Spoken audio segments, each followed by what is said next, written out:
ఈ ఇంటి కోడలికి ఉండవలసిన ముఖ్య లక్షణాలు ఏమిటి? ప్రత్యేకంగా మంచి కోడలు, మంచి కూతురు లాంటి నిర్వచనాలు అక్కర్లేదు. ఒక అమ్మాయి మంచితనం, ఓర్పు కలిగి ఉంటే చాలు. మంచి కోడలికి కావలసిన సుగుణాలన్నీ అవే సమకూరుతాయి. కొంతమంది వ్యక్తులకు స్వార్థం ఎక్కువ ఉంటుంది.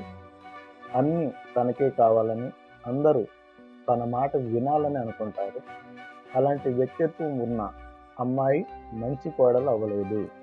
మంచితనం కలిగిన అమ్మాయిలు పెద్దల పట్ల గౌరవం, వారి సమస్యల పట్ల సానుభూతి, ఇది కాక బంధు ప్రేమ కలిగి ఉంటారు.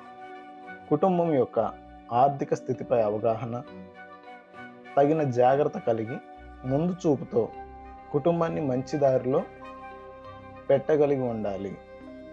తమ పిల్లలను సక్రమ మార్గంలో పెంచుకుంటూ వారి భవిష్యత్ తీర్చగలగాలి.